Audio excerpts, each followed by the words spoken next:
Alright, so before I begin, I know that 64 Beastie Man covered the same video that I'm gonna hit, so if any of my points are similar to his, it's because we hit the same video, and not because of plagiarism. In fact, I was working on this video before 64 Beastie Man released his video. And also, I watched his video, and I can say that my points are different enough from his, so I hope that can justify my video's existence.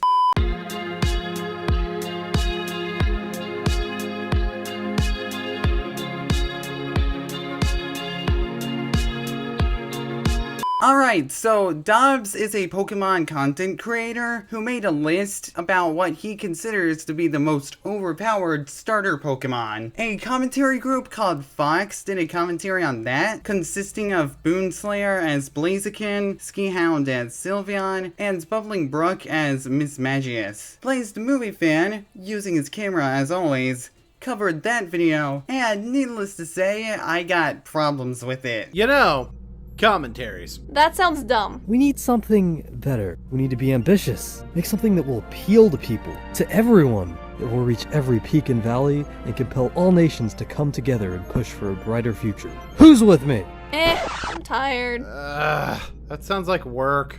Fuck work. What about dumb Pokemon guy? Yeah! So, essentially you're saying, I don't feel like doing a commentary today, and then in the end say, let's do a commentary. I'm sorry, but that makes no sense. Why the hell would you say that you don't want to do a commentary, and then directly afterwards say that you want to do a commentary? Now, I have been told that this is supposed to be a joke. And for a joke, it wasn't exactly funny, it was just boring. Okay, for one thing, how is it boring? This is something I've noticed with Blaze's videos. Sometimes he just says something is boring or another adjective without saying why or how it's boring. I know that the point of elaborate commentator is cliche, but still. And I cannot speculate on why he thinks this way because of how vague the point is. I mean, the tones of their voices weren't flat, so that definitely wasn't it. But to add on to the skit itself, I don't know, man. It made sense to me. And sure, just because it made sense to me doesn't mean it has to make sense to you. But, like, Boonslayer says, hey, let's do a commentary. SkiHound then gives a long-winded speech about how they can do better than doing commentaries, and Boone and Brook don't care about SkiHound's speech, so to actually interest them, he gives them the Dobbs video. And that specific video does interest them. So, yeah, the intro skit does kind of make sense. And even if it didn't, I'd argue that isn't necessarily a bad thing, because random humor and nonsensical humor still exist. Oh yeah, just one more thing I wanted to tell you. If I find out you evolve into another fucking firefighting Pokemon, I will literally come and find you and put you in the PC box number 30, next to Magikarp. I forfeited my ability to express more than one emotion when I sacrificed my soul to the Zionist cabal of Poketubers. It's because of this that I have to rely on voice modulation and bad keyframing to feign a remote existence of personality in my voice. Yeah! At least he is trying to make his own animation. What the hell are you guys doing? All you do is just use random images that you found through Google Images. I don't see anything wrong with that, but he clearly put more effort into his animations than any three of you did to the images you randomly found through Google Images. Wow, I really hate this point. For one thing, Dobbs didn't use his own animations, at least not in this video. He might have used animations in other videos, but definitely not in this one. And even then, if he did use animations in other videos, well, that wouldn't matter because Fox is focusing on this animation. But in the Dobbs video right here, Dobbs has two PNGs that slide around the screen and talk to each other. That's not animation. But what I really dislike about this point is Blaze saying that Dobbs puts more effort into his video than Fox did. Like, let's say that it took a lot of hard work for Dobbs to make that. Alright, but so what? If they think that the skit's bad, then they can still criticize it. That's, like, the entire basis for almost every commentary ever made. And I feel like Blaze really undermines undermines how much work goes into editing a commentary in this slideshow format, because the editor of this video had to time the images with the commentary, so then the image used represents the commentator's mood, and the images change after every couple of seconds. In fact, the main reason why I don't use the slideshow format anymore is because I simply think that it's time consuming to edit. So yeah, Blaze, don't do this again. Oh man, what acting school did you go to, Dobbs? I should switch my major and follow in your glorious footsteps.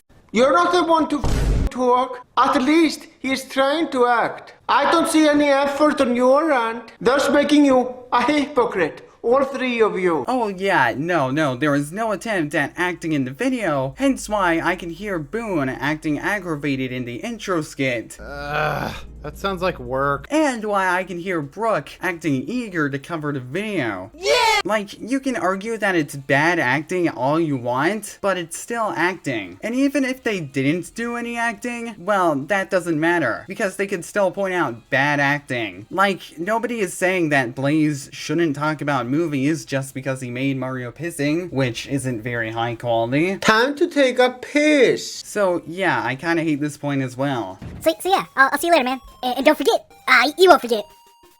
I originally saw this joke in a comic strip online, difference being it was Fennekin and Blaziken instead of Litton and Embor. So let me just go over every reason your joke is complete and utter trash. The first is the fact that the pattern of firefighting was already broken, which doesn't entirely ruin the joke on its own, and the leaked images would lead one to believe that Incineroar is fighting type since he's a pro wrestler, even though the leak shows evidence that he's a heel, which is why he's a dark type, you stupid idiot. But the reveal for the typing happened the same day your video came out, which chalk that up to bad timing, sure. But then there's the other half of the gag. So you're using Embor as the one to threaten Litton's originality. That just doesn't work.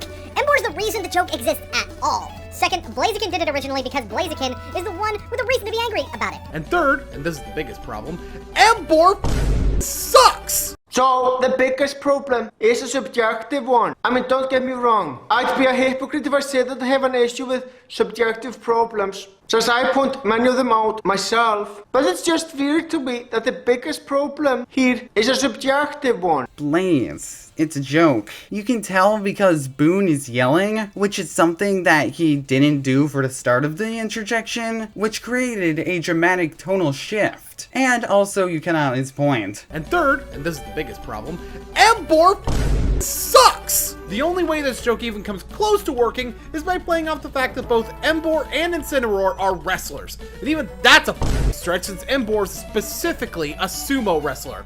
Not a professional wrestler, you stupid! So yeah, this point wasn't good either.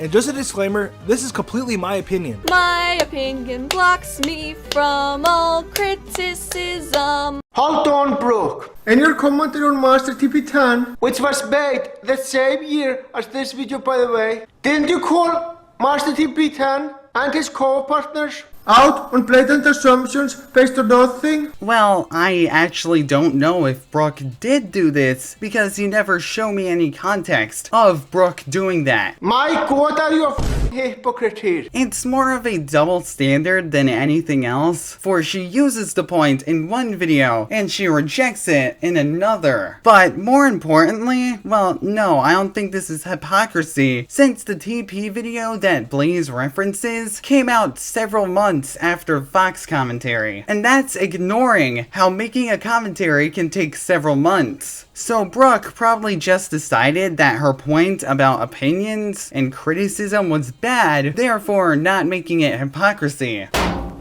Cheese. Starting off this list, we have Brox's Onyx. Now I know what you're thinking.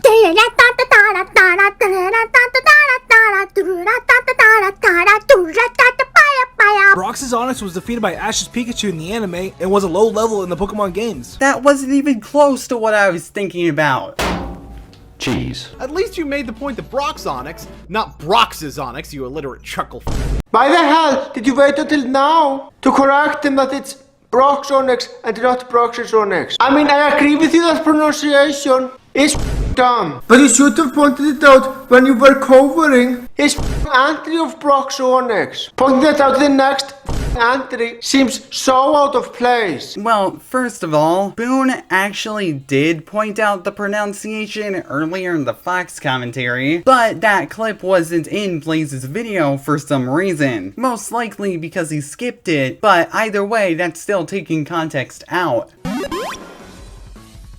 Starting off this list, we have Brox's Onyx. When I clicked on this video, I didn't expect the first entry to be Onyx. I wouldn't have as much of a problem with this if you didn't advertise it the way that you did. Thumbnail as starter Pokemon from the games. Title doesn't indicate anything weird. You're led to expect that this is about what most people think starters are. Hey kids, welcome to How to Be So Confusing You Rack Up 1,000 dislikes on a video about fucking Pokemon. Hey, you gotta be specific, Ski. Over 1,300 dislikes on a Pokemon video. Brox's.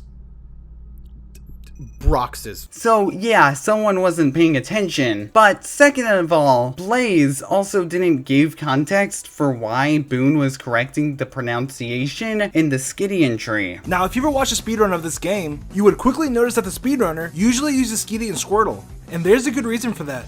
According to Pokemon speedrunner Worcester, Skitty is definitely the best option when trying to figure out which starter to choose from. The reason that Skitty is so useful when playing the game is because it has the moves Tail Whip and Leer. Squirtle also gets Tail Whip, and Pikachu, and Eevee, and Totodile gets Leer, and so does Cyndaquil. And even if it's because Skitty has both of these moves and the others don't, the reason a speedrunner said that Skitty was a good choice for speedrunning is because you don't have time to rely on befriending other Mons in order to be able to progress. And going back to your previous entry, holy at least you made the point that Brock's Onyx, not Brox's Onyx, you illiterate chuckle, achieved something that required it to be powerful. Skitty's just a utility choice, so why is it more powerful than Brock's Onyx? Boone was referring back to the previous entry for the sake of a point, so it makes sense that he'd mentioned something from the previous entry. And Boone only mentioned the pronunciation in passing, so this point just comes off as unnecessarily nitpicky. And no, nitpicks aren't inherently bad per se, but when they are this small and also wrong, that becomes a problem. Cheese. He can easily go against high-level Pokemon without even breaking a sweat. Now you're probably asking yourself, what makes Totodile so powerful? Well, the move Rage is definitely a key factor on what makes Totodile insanely good. What this move does exactly is that it builds attack bonuses every time a Pokemon uses it consecutively. So basically, the more enraged the Pokemon is, the more damage the Pokemon will deal. Yeah, but Rage starts off with 20 power, and you have to keep using it every turn to utilize that damage increase. And since we were talking strictly Gen 2 here, Rage also no longer boosts your attack stat one stage every turn like it used to in Gen 1. Biting slots are much better for it in general because of their higher base damage, and you don't have to feel locked into the move at all. Plus, Bite has a chance of flinching, and Slash has a chance for critical hits. And you know, if you let that poor Totodile evolve, it'll have a much greater attack stat. Not that anything Brooke just said matters, because Rage does not even work that way! Rage builds when you are hit, not when you use it! If you can't do enough research to know how the move you're saying is part of what makes your choice good, even works, then how am I supposed to take your opinion seriously? Hey! I spent 5 whole minutes on Bulbapedia to get that information. 5 minutes? 5 minutes? You can't be serious. It doesn't even take me a minute to get the information that you got. So how the hell can it take you 5 minutes to get that information?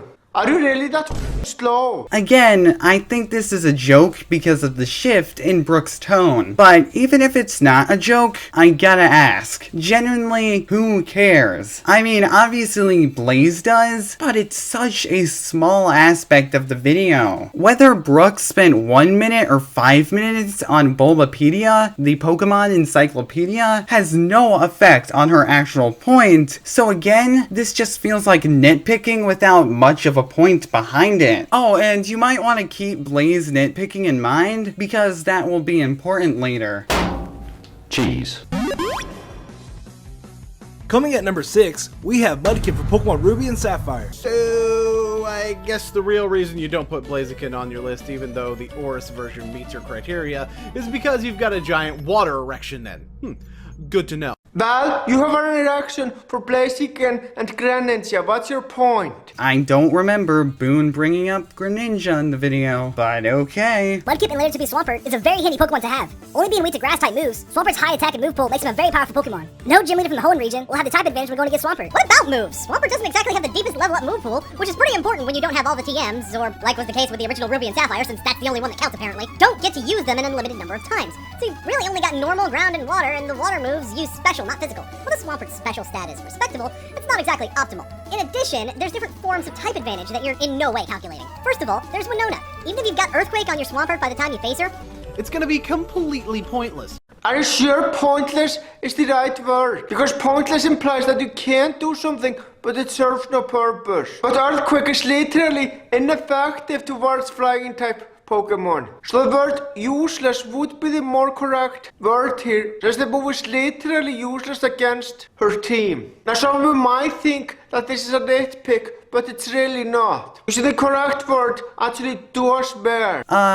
No, please, that is nitpicking. Because the point made is literally just swapping out one word that has a negative connotation with another word that also has a negative connotation, which is a very small point that doesn't affect Boone's point much. And it's made even worse when you realize that Boonslayer's point was pretty clear, or at the very least it was clear enough for Blaze to understand it. Now, I don't think that nitpicks are inherently bad per se, but I think Blaze might, which is odd because he might have trouble with evaluating what a nitpick is. I think that Blaze might be under the impression that nitpicks are points that point out unimportant and small issues, even though a nitpick can also point out stuff that is unimportant or, you know, small issues as well. They aren't mutually exclusive. I mean, heck, even one of them can't even lay a finger on Swampert because it's immune to electric type moves.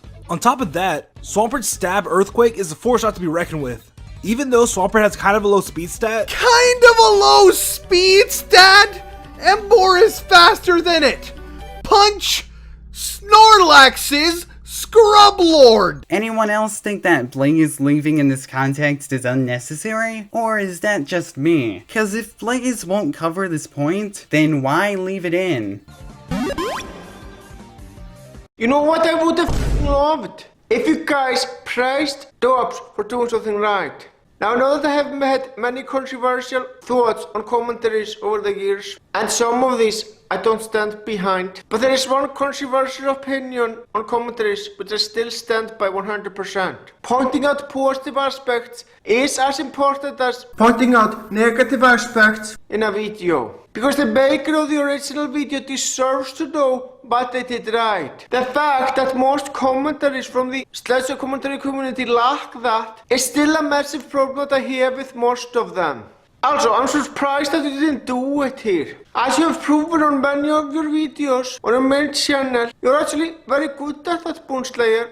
So why the hell didn't you do it here? But how does that apply to this context though? Because earlier in the video, Blaze said that Boone had no reason to mention Brock's Onix in the Skitty segment, meaning that the context didn't fit the point, yet here, the context doesn't fit the point either. Now that's hypocrisy. And I guess that Blaze is bringing up the point here because the text says that the rest of the number 6 segment wasn't notable, and he interpreted that as them saying that they didn't want to cover the rest of the point because the segment was good, but no, that does not mean the same thing. And that's my problem here. Ignoring the fact that commentaries are usually made with the purpose of criticism, there is nothing in the Fox commentary that suggests that Boone, Ski, and Brook actually thought that Dobbs did good. And if there is some place in the video where they say, "Hey Dobbs, you did good," then you certainly never show that part of the video. So why would they tell Dobbs that he did something right? Like, this point just doesn't apply to the video at all. And I don't see why Blaze says that it's a massive problem when commentaries aren't designed to point out positive aspects. And also, no, I do not think that pointing out positive aspects is as beneficial as pointing out negatives. Like, chances are, if someone isn't told that something they did is bad, then they'll probably continue doing it. Meanwhile, if they're told something they're doing is good, they'll probably continue doing it. And if they're not told that, then they'll probably still continue doing that. For number 5, I chose Ash's Pikachu from the Pokemon anime. Now, what's a top 10 starter list without Ash's notorious overpowered Pikachu? I mean, this non-fully evolved Pokemon has taken out some of the strongest Pokemon we've ever seen in the anime. From the start, we knew how special this Pikachu was, because somehow this tiny mouse managed to take down a freaking Onix with Thunderbolt, which is kind of ridiculous because Onix is supposed to be immune to electric-type moves. But whatever, anime logic. Hey, maybe if you acknowledge that something in the anime makes absolutely no sense, you shouldn't use it as a factor as to why something is stronger. Maybe if you put more thought and care into putting your list together, maybe we wouldn't have to collect call you out on your bullcrap. Pikachu is the most inconsistent part of the anime which you acknowledge, yet no bells ring in your head that maybe this wasn't a great pick. The anime is so unreliable. Look, the Pokemon anime has a lot of problems, but Ash's Pikachu being inconsistent is not one of them. There usually is logic behind how Ash's Pikachu can win or lose a battle in the anime. In fact, there is logic behind most things that happen in Pokemon battles. I mean, sure, if you compare the anime to the games, you can come to the conclusion that things don't make sense. But if you think of the Pokemon anime as a separate entity, totally different from the games, which it is, a lot of things in Pokemon battles actually make sense. This is something that a lot of people who compare the anime to the games need to keep in mind. And yeah, I have been guilty of doing that mistake myself. I can't believe it. A lot of Blaze's points here have been vague so far, but here we have a point with almost no elaboration. Like, I actually do agree with the point that you should keep the games and anime separate because they're two separate continuities, but what I hate about the point is that he says there is logic behind the anime's decisions with no examples and no explanation, at least not right here. And that is ignoring how there are several videos made on the subject of the Pokemon anime not making sense, where someone looks objectively at the anime and determines why the mistakes are, well, mistakes. And yeah, Blaze does expand upon this point later, but, well, one, your audience shouldn't have to wait for an explanation for your point when the explanation fits the context presented, and two, I have problems with that point as well. Also, it's going to be really hard for Blaze to convince someone like Brooke that the anime isn't inconsistent without any elaboration or examples. Cheese. For number 4, we have Flint's Chimchar. Now this is Flint's only known Pokemon, but I wouldn't be surprised if he even needs another Pokemon, because this Infernape is extremely powerful. This powerhouse of a Pokemon was able to take down Ash's 2 strongest Pokemon with ease. Ash's Pokemon being his Infernape and Pikachu. So it's strong because it beat Ash's Pikachu. So in that case, I'm guessing Snivy is the next entry, right? Yeah, I don't watch or care about the anime, but from what little I know and have looked up, Ash's Pikachu lost to a Snivy, at which point it had beaten Darkrai before. How strong it is seems to fluctuate depending on how convenient it is for the writing team. This is the problem with using the anime as a source. Well, if you actually watched that episode and paid attention to the context, you would know that the reason why Ash's Pikachu lost to a Snivy is because he was weakened by a Sacrum. This is a problem I have in general with people who bring that example up when they act surprised that Ash's Pikachu lost to that Snivy. Context matters, people. Don't jump to conclusions. Think of the reasons why this happened. Blaze saying that context matters is funny when he never plays a clip of Pikachu being weakened, and he never shows a screenshot of that event either. Like, Blaze, please think of the audience members who are not familiar with the Pokemon anime. Whatever happened to showing evidence to prove a point? Like, there's a reason why commentators usually show evidence of other commentators removing context from a video when they make points pertaining to that. I literally did that earlier in this video myself. Cheese. The history behind why this Infernape is so powerful lies when Flint was just a kid. Back when Flint and Chimchar were young, they lived in a city that was full of criminals. In order to even survive in this rough environment, they had to become strong so they could defend themselves when in trouble. Going a little further ahead, against all odds, Flint was able to win a Sinnoh League with just his Monferno. His Monferno didn't even evolve until later when he became a Elite Four member. But being able to do all of this with just his Infernape is literally insane. Type disadvantage doesn't even matter to this Pokemon. Anime logic, am I right? Seriously, your joke about how Pikachu beating on us is lol anime logic applies to Infernape not caring about type disadvantage too. So you dismiss it when it proves you wrong, but you use it when it proves you right? Pfft. Dobbs logic, am I right? That's of course implying that it was ever a good point to begin with, which it wasn't. Seriously, I literally explained all the problems that you 3 and Dobbs had with things in the Pokemon anime. So those things weren't as nonsensical as you made them out to be. And honestly, I'm gonna go a step further. I can explain this too. Very easily, as a matter of fact. Flint is a great trainer. There you go, that's all the explanation you need. It's really that simple. If the only explanation is that he's a great trainer, then why is his Infernape on the list? Because the list is about Pokemon that are overpowered themselves, which has little to do with the trainer.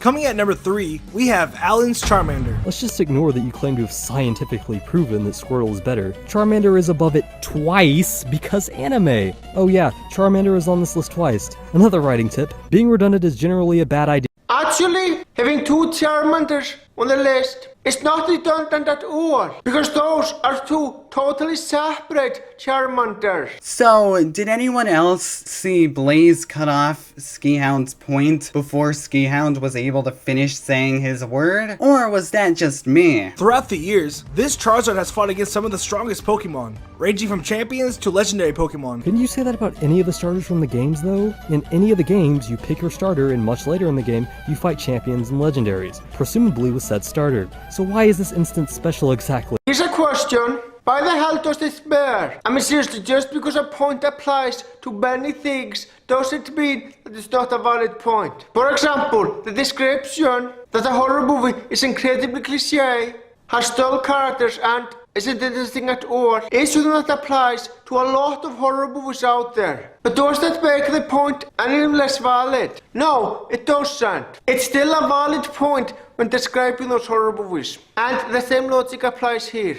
I mean seriously, why the hell does it even matter that it applies to other starters? You're just nitpicking at this point. No, he missed the point again. Ski was saying that if the other starters can do what Charmander does, then why is Charmander specifically on the list when several Pokemon fit the same criteria? And no, that's not nitpicking. Nitpicking means that you're only pointing out small things that might not matter, but by questioning why Charmander is on the list for something that any starter can do, Ski is, well, questioning the list, which is making a point about the list, making it kind of important, since the video is, you know, made to point out why the list is bad. And it's not just a small point like, you spelled this wrong, or you pronounced this wrong. So yeah, nitpick just seems to be a buzzword that Blaze uses for points that he doesn't like. But hey, I get to make a meme about it, so that's pretty cool. Also, I love the fact that Blaze is making a point against nitpicking, despite what I saw earlier. Finally, can I just say how Blaze is against nitpicking without actually making an argument for why nitpicks are bad? Cheese. I was gonna say this in my final thoughts, but good God, I've gone on too many tangents in this one, so f*** it. This should have been multiple different top 10s about multiple different media. Mystery Dungeon would have been fine to include in the list about games, probably as a number 10 entry of mine, and a list about the manga and anime would have been able to be more consistent. But you're mixing entirely different forms of media, one of which is required to balance characters against each other, and one of which isn't. I respectfully disagree. A variety of Pokemon from different media is a good thing. I mean sure, it is hard to compare, but comparisons can still be made. I mean, people compare movies with comic book versions all the time, despite those two being different forms of media. I mean sure, you could argue that both are story driven, but my point still stands. There's nothing wrong with comparing two things from different forms of media. Is Dobbs doing it poorly? Sure, I won't argue that, but it can still be done right if it's executed well. Yeah, I don't like this comparison at all. When people compare comics to movies based on those comics, it's usually done as a way to say which medium did it better, and as a way to see how faithful the movie was to the comic, and what's been changed. For example, in the Nostalgia Critic's analysis of Batman: The Killing Joke, one of Nostalgia Critic's biggest complaints is that the film relies too much on the original source material, so much to the point where seeing the movie is pointless if you've read the comic. Everything from the angles to the dialogue seem copied from the original perfectly. But there is one problem with that sentence, the word copied. If you read the comic, there's almost no point in seeing The Killing Joke. It adds very little in terms of a new layout or designs. Meanwhile, Fox seems to think that comparing the games to the anime and the manga doesn't work because they have completely different logic, which can't be said about most comic to movie adaptations because they follow the same logic as opposed to these different forms of Pokemon media.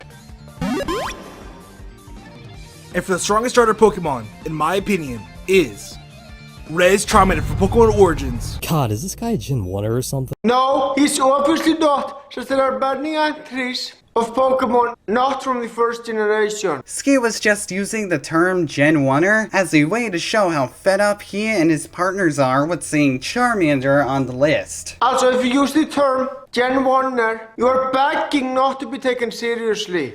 I mean, seriously, I hate that term. It was always used to say that people who only like the first generation of Pokemon or like that one the most are in the wrong. And to make matters worse, the morons who use the term Gen 1er try to lie and say that they are only talking about the ones who state their opinions as facts. No, you morons, you are not fooling me. You are clearly using the term to say that people who only like the first generation of the Pokemon anime or like that one the most are in the wrong. If people prefer that, it's their opinion and you should respect it. Pokemon in general doesn't appeal to everyone, you do know that, right? And to think that he said all of this about SkiHound comparing Dobbs to a Gen 1er, even though most of it doesn't even apply to SkiHound. I have no idea why Blaze even brought this up when most of it doesn't even apply to SkiHound's point. And I guess as a counter argument, you can say that it's not supposed to be about SkiHound's point, but Blaze is commentating on SkiHound. Alright, so for those who don't know, a Gen 1er is someone who thinks that the original Pokemon games are the best and says that all other Pokemon games are inferior. So the Gen 1er comparison actually does kind of make sense because Dobbs puts Charmander on the list twice now. Also, the guy who hates nitpicking so much is going on this long tangent because SkiHound used this one word. If that's not irony, then I don't know what is. And that's all I cared to cover. And like always, I still have no idea how to end these videos.